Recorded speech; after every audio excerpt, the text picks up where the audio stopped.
An actor needs complete control of their voice. Here on the stage, these actors are being taught to get their voice out. As actors, they hope to work in the theater or in films.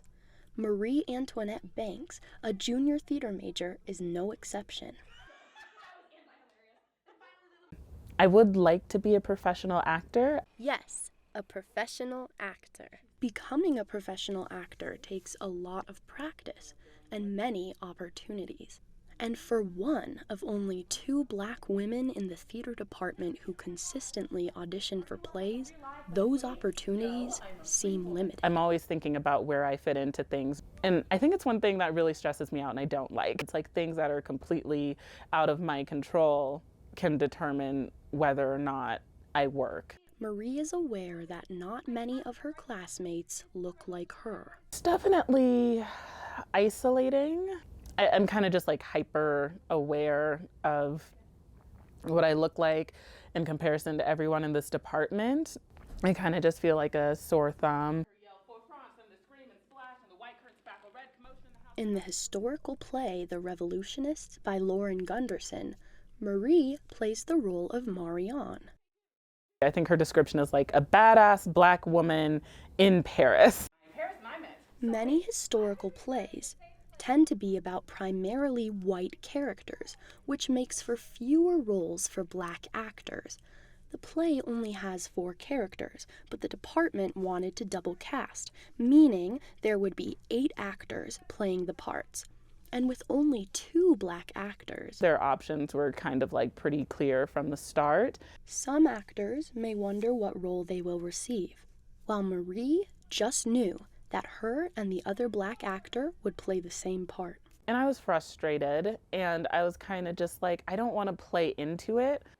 She almost didn't take the role. So I was kind of contemplating that. The university strives to improve upon diversity and inclusion, but for students like Marie, there's still a long way to go. And the way we think about what diversity means in theater can be different in theory from execution.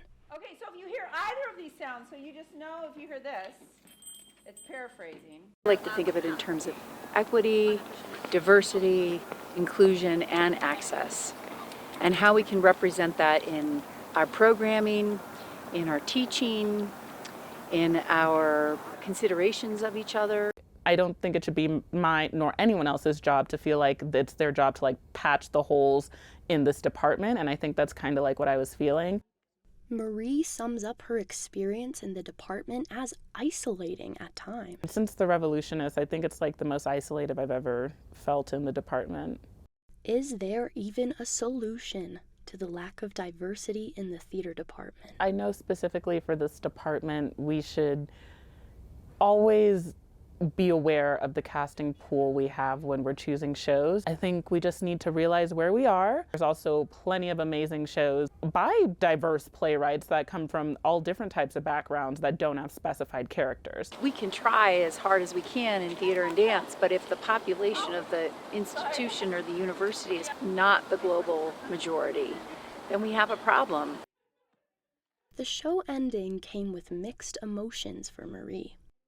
I still don't know whether it was mostly a positive or negative experience, I suppose. Doing another show may bring that feeling of isolation again. I think I might just need like my time and thinking space away from the department. And I always say that theater is the only place where I really feel like I have a voice. The voice is an actor's most powerful instrument. I think I want to figure out what that voice wants to say. As the curtain comes to a close, and whether she plans to do another show again, there will always be another role. This is Dakota Makinen signing off.